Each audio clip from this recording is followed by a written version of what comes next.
Kasih karunia dan damai sejahtera yang dari Allah Bapa kita dan dari anaknya Tuhan kita Yesus Kristus menyertai kamu. Amin. Shalom mamanginang, selamat pagi, salam parhorasan.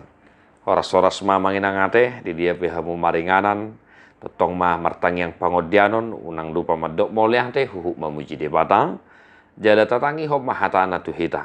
Pesalmen 50 sada ayat 10 dulu. Sayunang pabaliaw siya jelom, jalaunang usati todim na badiyay siya naw. Janganlah membuang aku dari hadapanmu, dan janganlah mengambil rohmu yang kudus daripada aku. Demikian firman Tuhan.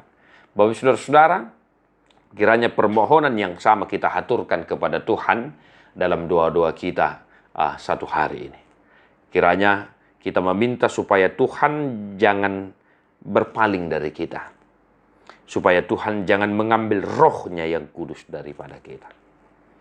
Salah satu profil atau pribadi yang sangat terkenal dalam kisah Alkitab yang mana roh Tuhan angkat kaki dari dirinya adalah Raja Saul. Ya, mengenangnya Raja Saul tidak lagi berkenan di hadapan Tuhan karena dia tidak lagi setia melakukan apa yang diperintahkan oleh Tuhan. Kenapa pemazmur mengatakan hal yang demikian dalam dua permohonannya? Karena dia melihat bagaimana resiko seseorang yang telah ditinggalkan oleh roh Tuhan. Dia tidak bersemangat, dia tidak lagi berkarisma, dia tidak lagi membedakan mana yang baik dan yang tidak baik. Hidupnya dipenuhi dengan kebencian, amarah, dendam, murka, dan lain sebagainya.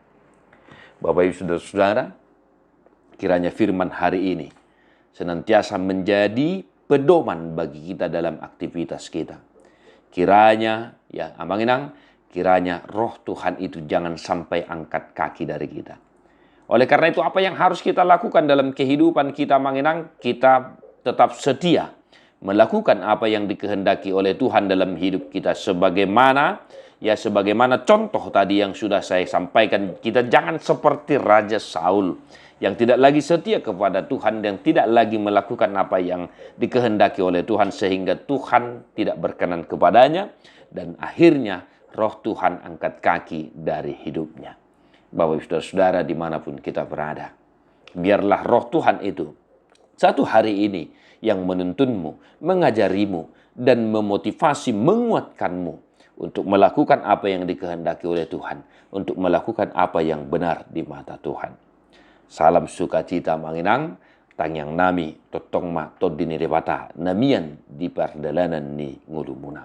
Martua doakan atu mangihon, hatani repata, jala nopiopsa. Amin.